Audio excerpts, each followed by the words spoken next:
네, 오늘 본문의 상황을 한번 다시 점검해 보겠습니다.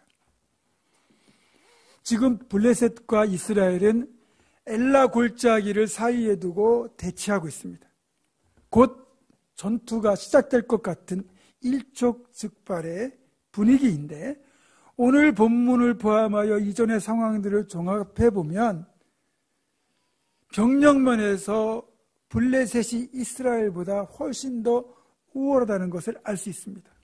게다가 무기도 블레셋이 훨씬 더 우월합니다. 왜냐하면 그 당시 이스라엘은 청동기 수준에 머물러 있었어요. 우리가 학교 다닐 때 구석기, 신석기, 청동기, 철기 이런 걸 배웠잖아요.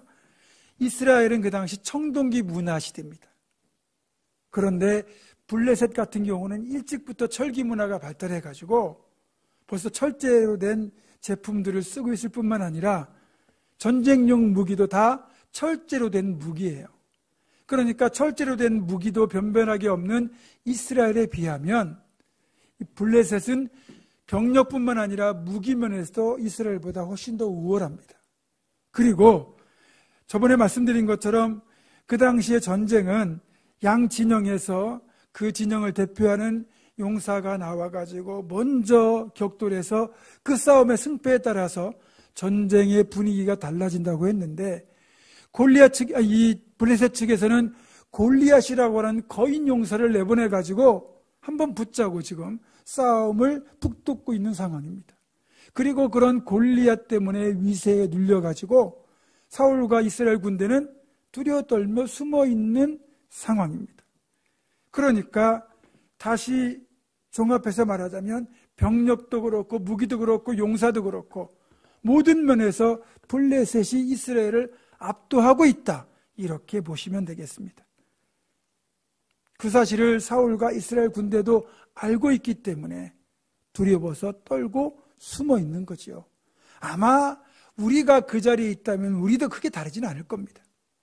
자, 그런데 여러분, 오늘 본문에서 뭔가 이상한 점을 발견하지 못하셨나요?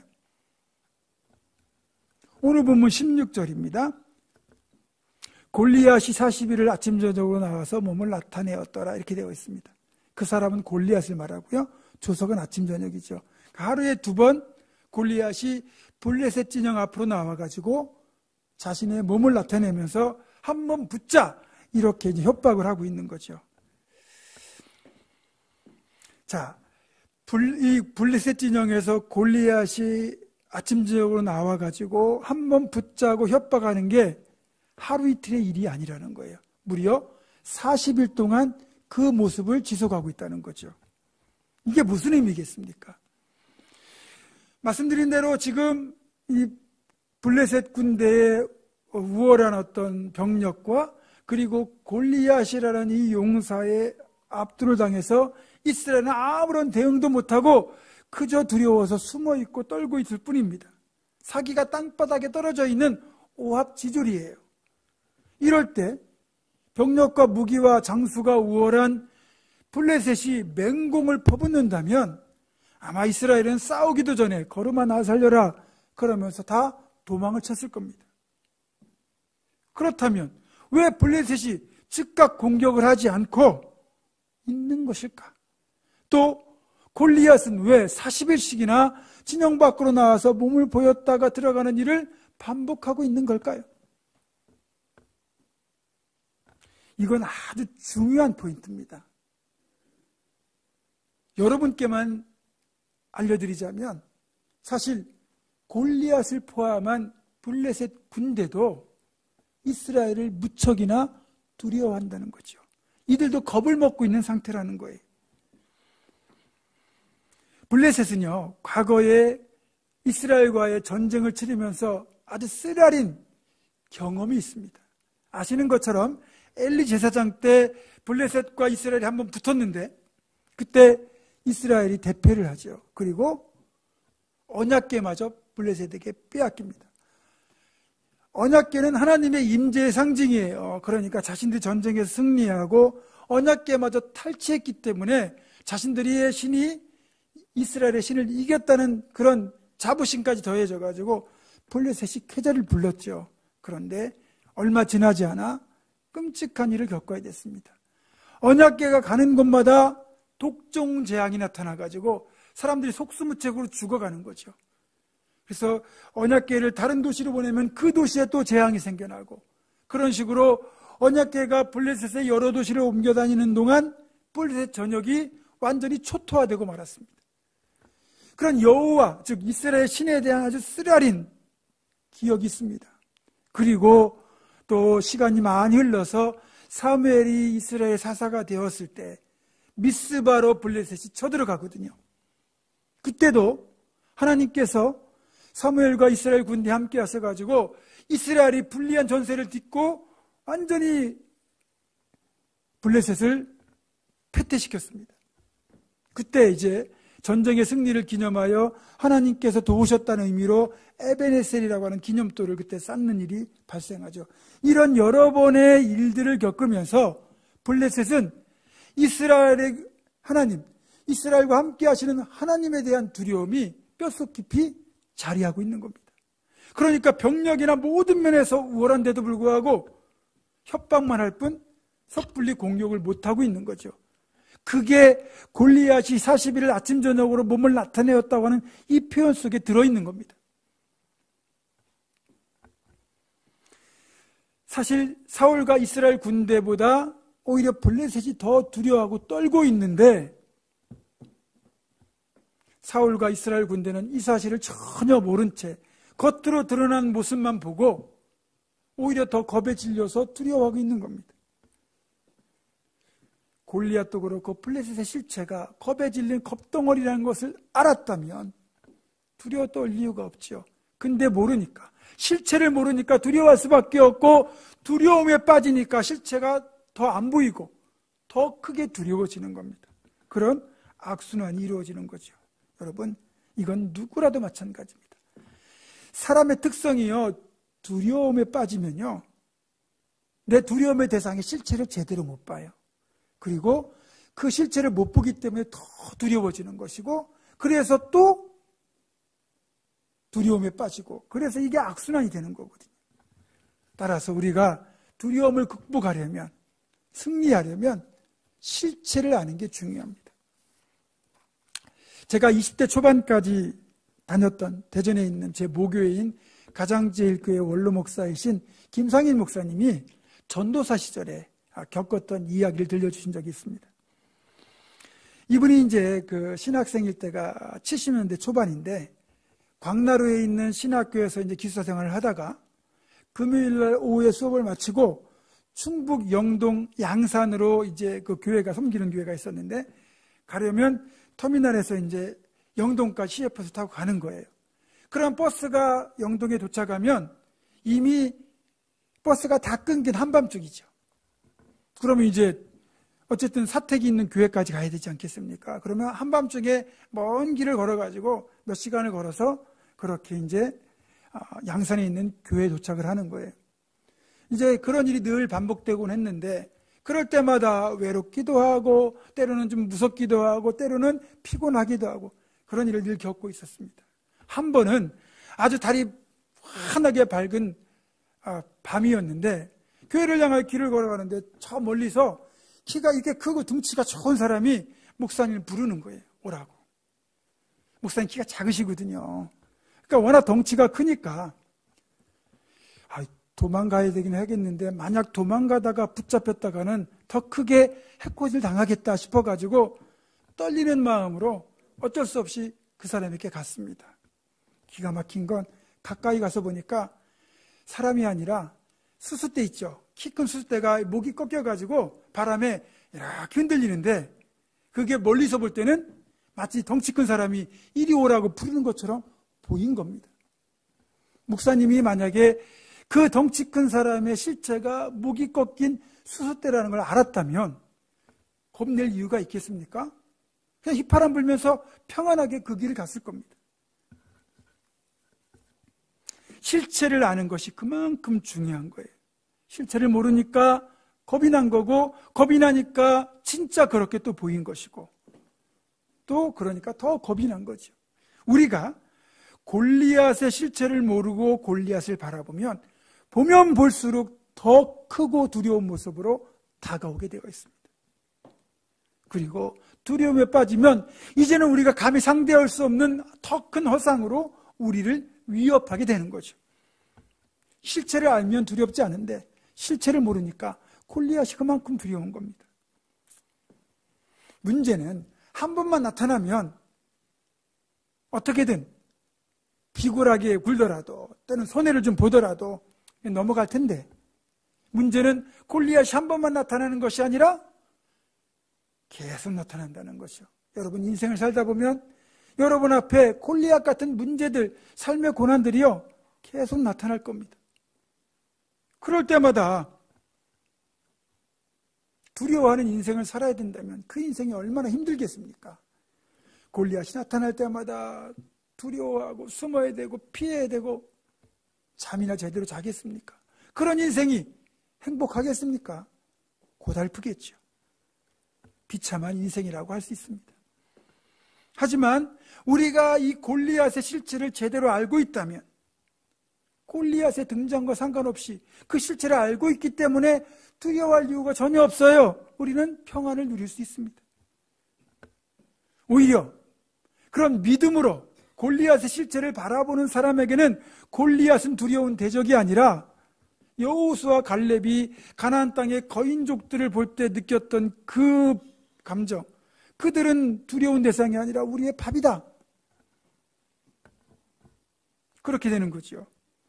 물론 이렇게 되기에는 여기에는 철저한 하나님을 신뢰하는 믿음이 그 밑바탕이 있어야 돼요. 그것 없이는 불가능해요. 전능하신 하나님이 나와 함께 하시면 그 어떤 대상도 우리에게는 위협이 되지 못한다는 것, 그걸 알고 있기 때문에 믿음으로 나아가는 자에게는 골리앗은 밥이 되거든요. 그래서 여호수아 갈렙은 그 사실을 알았기 때문에 가나안 땅의 거인들, 즉 골리앗 같은 존재들을 오히려 밥으로 바라보았고, 그 믿음대로 그들은 가나안 땅을 차지하는 축복을 누릴 수가 있었습니다. 그래서 우리가 그런 담대함과 평안을 누리고 축복을 누리기 위해서는 골리앗의 실체를 아는 게 정말 중요하거든요. 조엘 오스틴이라고 하는 그 긍정의 힘을 쓴 미국의 목사님 한 분 계세요. 그분 책에 이런 얘기가 나와요. 이분에게는 이제 애완견으로 키우는 덩치 크고 시커먼 독일산 셰퍼드가 한 마리가 있었습니다. 워낙 이 눈빛도 매섭고 덩치도 좋고 딱 위풍당당하기 때문에 이 목사님의 개는 그 마을의 짱이었습니다. 이 개가 나타나면 동네의 모든 개들이 꼬리를 내리고 주눅이 들었습니다. 목사님도 이 개를 데리고 산책할 때마다 그런 광경을 보면 속으로 은근 뿌듯했습니다. 한 번은 이 개를 데리고 산책을 나갔는데 옆집에 있는, 좀 가까이 있는 옆집에서 갑자기 요만한 치아 한 마리가 튀어나오는데 갑자기 목사님의 셰퍼드를 보고는 사납게 짖으며 달려드는 거예요. 어떻게 됐겠습니까? 그 덩치 좋은 동네의 제왕이던 셰퍼드가 꼬리를 내리고 목사님 손에서 뛰쳐나가가지고 도망을 가더랍니다. 실상은 이 셰퍼드가 겁쟁이였던 거죠. 여러분, 정말 강해 보이고 동네의 재앙처럼 보였던 그 셰퍼드가 조그만 치아의 그 공격 앞에서 꼬리를 내리고 도망가는 그 실체가 바로 골리앗이라는 거예요. 우리 앞에 나타난 골리앗들이 다 그런 존재거든요. 그리고 그 골리앗의 실체가 사실은 블레셋의 실체고, 블레셋의 실체가 우리 대적 사탄의 실체라는 거예요. 영적 세계의 비밀이 바로 여기에 있습니다. 여러분, 이 사탄이란 존재는요, 우리를 늘 두렵게 만드는 존재처럼 보여요.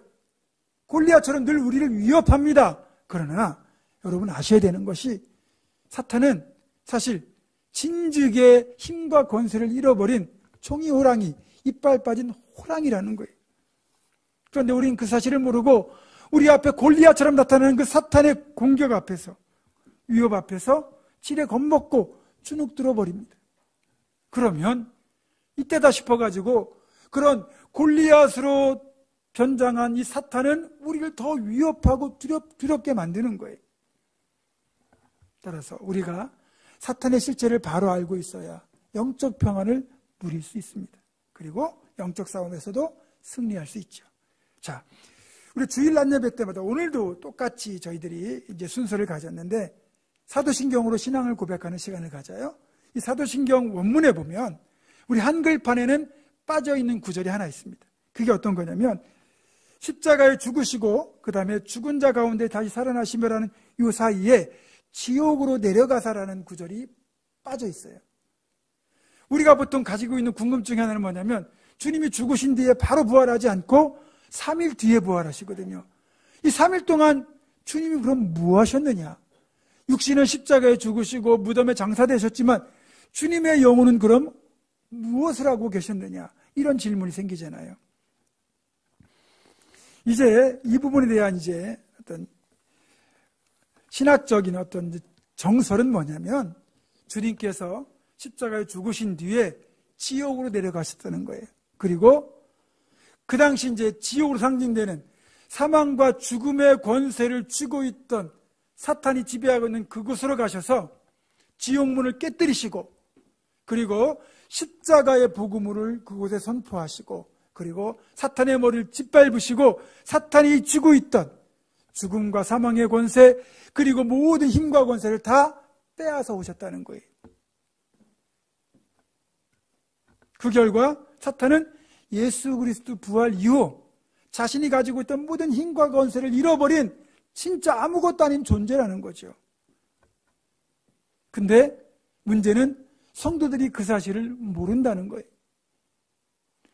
사탄은요, 실제적으로 힘과 권세를 다 잃어버렸거든요.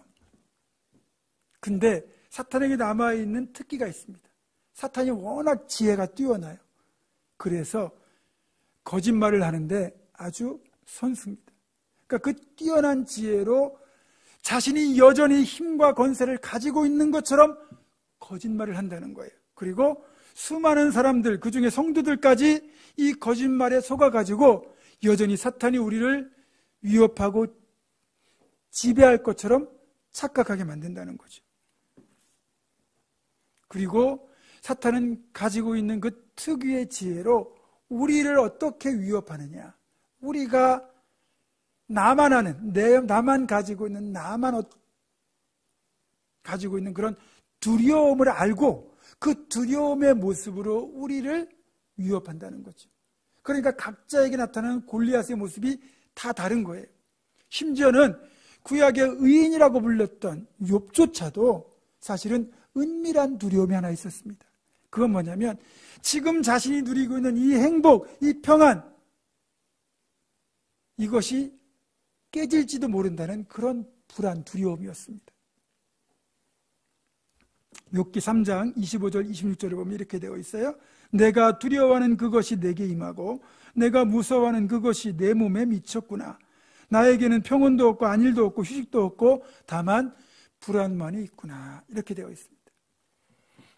욥은 정말 물질로는 동방에서 최고의 부자라고 할 정도로 아주 재물이 많았고 그 재물을 선한 일에 나누고 베푸는 일에 많이 썼던 아주 도덕적으로 완벽한 삶을 살았던 사람이고 신앙적으로도 늘 하나님을 경외하면서 자녀들이 잔치를 한다며 죄를 지었을까봐 늘 이튿날이면 자녀들을 불러다가 속죄의 제사를 드릴 정도로 신앙적으로 흠이 없는 사람이었어요. 겉으로 완벽해 보였고 그에게는 아무런 두려움이 없는 것처럼 보였어요. 그런데 욥에게는 아무도 모르는 한 가지 두려움.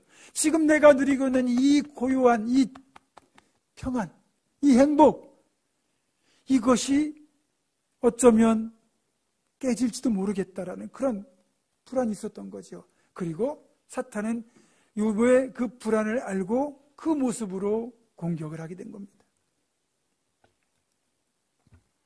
욥뿐이겠습니까? 우리 모두에게는 각자가 두려운 형태의 대적 골리앗이 존재합니다.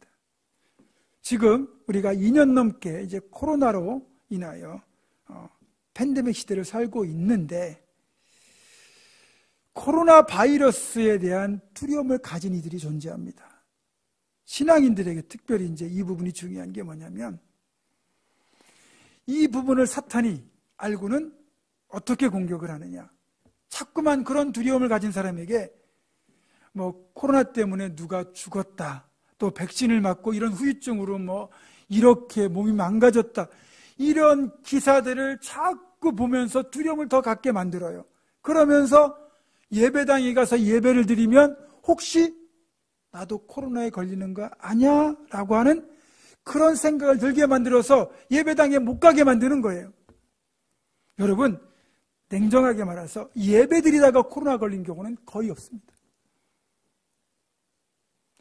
교회에서 코로나에 걸렸다고 하는 경우는 약간 이단적인 어떤 사이비적인 경향을 가진 그런 모임들에서 뭐 정말 마스크 벗고 뭐 음식을 막 나누고 뭐 좀 방역수칙을 위반해서 지나치게 행동을 했던 그런 데서 발생한 경우지, 사실 교회에서 예배드리다가 코로나가 옮겨지는 경우는 극히 드뭅니다. 그런데도 사탄은 그런 두려움을 알고 있기 때문에 너 예배당 가서 예배드리다가 너 코로나 걸리면 어떡할 거야? 라고 두려움을 자극해서 결국 굴복하게 만드는 겁니다. 여러분, 돌아보면 우리가 예배당을 건축하는데도 그런 두려움이 없던 건 아닙니다. 예배당 건축하다 보면 성도들 다 떠난다, 자칫 교회 반으로 쪼개진다, 또 그 많은 재정을 우리 형편에 어떻게 감당할 거냐, 또 건축하다가 사고라도 나면 어떻게 할 거냐는 두려움이 우리에게 없던 건 아니에요. 만약에 그런 골리앗 같은 두려움 때문에 우리가 예배당 건축을 포기했다면 분명한 건 아마 이런 예배당은 우리가 꿈도 못 꿨을 것이고 어쩌면 영원히 예배당 건축이 불가능했을지도 모릅니다. 그런데 감사하게도 여러분들은, 우리들은 하나님을 신뢰하는 믿음으로 그런 두려움의 골리앗을 우리가 물리쳤어요. 그리고 이렇게 아름다운 예배당에서 행복하게 예배를 드리고 있습니다. 여러분, 믿음으로 나가면 골리앗은 아무것도 아닙니다. 여러분, 개인의 미래도, 여러분의 미래도 하나님께 맡기면 됩니다. 내 노후는 어떻게 될 것인가? 내 자녀의 앞길은 어떻게 될 것인가? 내 건강은 어떻게 될 것인가? 그런 두려움에 빠지면요, 이것 먹으면 건강이 안 좋을 것 같고 저기 가다 저거 하면 사고 날 것 같고 아무것도 못해요. 물론 우리가 개인적으로 건강관리도 잘해야 되고 해야 되지만 최종적인 건 하나님께 맡기면 되거든요. 그러면 우리는 하나님의 평안을 누릴 수 있는 거고, 내 삶도 하나님의 것이고 내 생명도 하나님의 것이니 하나님이 때가 되시면 나를 불러가실 것이고, 그 전까지 최선을 다해 내 삶을 살면 하나님이 내 삶을 책임지실 거예요. 교회의 미래도 마찬가지입니다. 코로나 때문에 다음 세대의 믿음의 교육이 끊기는 안타까운 일을 겪고 있지만, 그럼에도 불구하고 우리가 하나님을 신뢰하는 마음으로, 믿음으로 우리 교회가 감당해야 될 그런 예배와 기도와 전도와 교육, 이런 사역들을 최선을 다해 감당하면 미래는 하나님이 책임지시는 거예요. 그런데 이제 뭐 교회는 미래가 없어라는 그 말 자체에 우리가 두려움에 빠지게 되면 의욕 자체를 잃어버리는 결과를 빚는 겁니다. 그리고 우리가 한 가지 더 유의해야 될 것이 뭐냐면, 이렇게 두려운 모습으로만 나타나는 골리앗은 우리가 알기 때문에 어느 정도 분별이 가능해요. 그런데 문제는 변장한 골리앗, 그것이 더 무섭다는 거예요. 여러분, 보이스피싱 이야기 많이 들어보시죠? 뭐 그냥 평생 모았던 그 피 같은 돈을 보이스피싱에 속아가지고 뭐 몇천만 원, 몇 억까지도 그렇게 보이스피싱 조직에 날리는 안타까운 이야기를 들으면 여러분 어떻게 말합니까? 아니, 그걸 왜 속아? 그렇죠? 그리고 이상한 돈은 받지도 말라고 그러잖아요. 근데 속는 이유가 뭡니까? 적어도 그 사람에게는 너무너무 교묘하게 다가왔기 때문에, 그렇게 안 하면 어떻게 될 것 같아서 어쩔 수 없이 그렇게 한 겁니다. 자, 삼손에게는요, 두려울 게 없었습니다. 그는 인류 역사상 최강의 힘을 지닌 괴력의 초인적인 사람이에요. 그러니까 골리앗이 나타나도 아마 삼손에게는 상대도 안 됐을 겁니다. 골리앗의 2,000명도 삼손에게 덤벼들었다가 1,000명이 그 자리에서 맞아 죽어요. 삼손에게는 골리앗 같은 방식으로 이길 수가 없었습니다. 근데 사탄이 삼손의 약점을 알아요.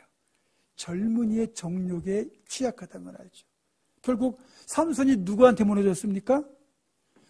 블레셋의 골리앗도 아니고 군대도 아니고 블레셋 이방 여인, 아주 가녀린 들릴레라고 하는 이방 여인에게 무너졌어요. 그것도 속절없이 패하고 말았어요.